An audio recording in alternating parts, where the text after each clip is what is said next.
Hi friends, welcome to our PL Tamil channel. நாங்கள் இன்றைக்கி சுவையான சாம்பார் செய்ய போகிறோங்க. இதுக்கு பருப்பு தேவையில்லை, குயிக் அண்ட் ஈஸியாக செஞ்சு முடிச்சிடலாம். வாங்க அது எப்படி செய்யலான்னு பார்க்கலாம். வீடியோக்குள்ளே போகிறதுக்கு முன்னாடி நம்ம சேனலை சப்ஸ்கிரைப் பண்ணிக்கோங்க. கூடவே இருக்கிற பெல் ஐக்கானையும் கிளிக் பண்ணி வச்சுக்கோங்க. அப்போ தான் நாங்கள் புது வீடியோ போட்டோமா உங்களுக்கு நோட்டிஃபிகேஷனில் வரும். எங்களுக்கும் மோட்டிவேஷனாக இருக்குங்க.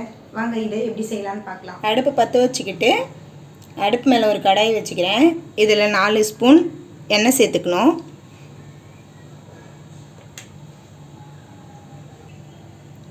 எண்ணெய் காஞ்சதும் 1/2 ஸ்பூன் கடுகு போட்டுக்கிறேன்.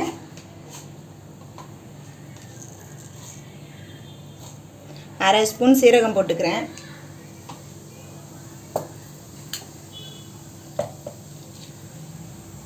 ஒரு வரமிளகாய் வச்சுருக்கேன், அதை இது மாதிரி கிள்ளி போட்டுக்கிறேன். ஒரு பட்டை போட்டுக்கிறேன். 2 கிராம்பு போட்டுக்கணும்.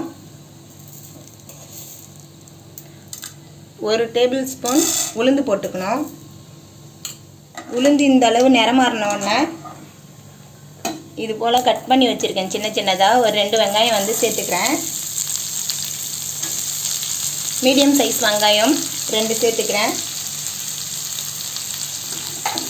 சேர்த்துக்கிட்டு கொஞ்சம் நேரம் வதக்கி விடணும்.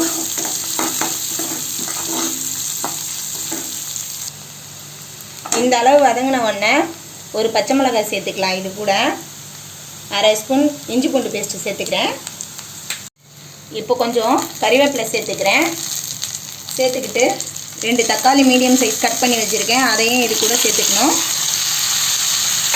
சேர்த்துட்டு நல்லா வதக்கி விடுங்க.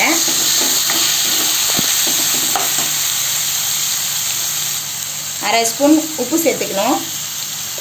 சேர்த்து இது மாதிரி வதக்கி விடுங்க. வதக்கி விட்டு இதை மூடி போட்டு ஒரு 5 நிமிஷம் இந்த தக்காளி வேகட்டும்.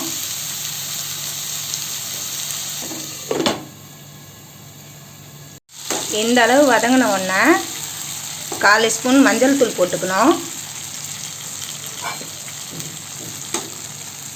2 ஸ்பூன் குழம்பு மிளகாத்தூள் போட்டுக்கிறேன். உங்கள்கிட்ட குழம்பு மிளகாத்தூள் இல்லைன்னா 1 ஸ்பூன் சில்லி பவுடர், 2 ஸ்பூன் தனியாத்தூள் சேர்த்துக்குங்க. கொஞ்சம் சீரகத்தூளும் சேர்த்துங்க. நாங்கள் எல்லாம் போட்டு அரைச்சி வச்சுருக்கோம் குழம்பு மிளகாத்தூள், அதனால் நாங்கள் போட்டுக்கிறோம்.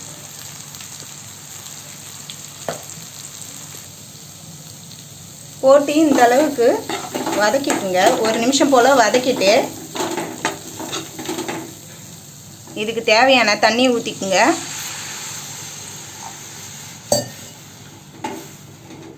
இந்த அளவுக்கு வரணும்.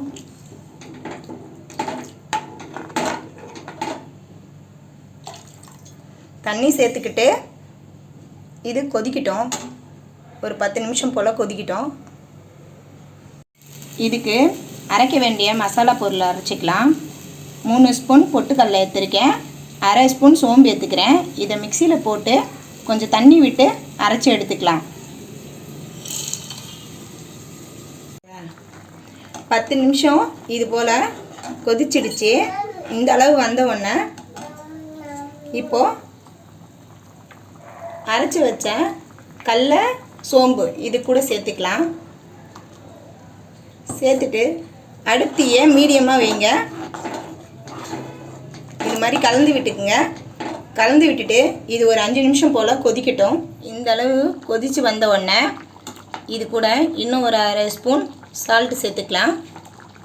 உங்களுக்கு எந்த அளவு வேணுமோ அந்த அளவுக்கு டேஸ்ட் பண்ணிவிட்டு சேர்த்துக்குங்க. உப்பு வந்து இந்த டைமில் சேர்த்துக்கிட்டு இப்போது கொத்தமல்லி தழை தூவிட்டு இது போல் கலக்கி விட்டுட்டு ஆஃப் பண்ணிவிடுங்க. அவ்வளோதான், ரெடி ஆகிடுச்சு. சுவையான மணக்க டிஃபன் சாம்பார் ரெடி. இது ஹோட்டலில் கூட செய்வாங்க. ரோட்டு கடை ஹோட்டல்லலாம் இது போல் சாம்பார் செய்வாங்க.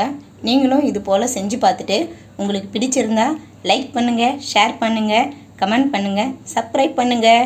பாய்.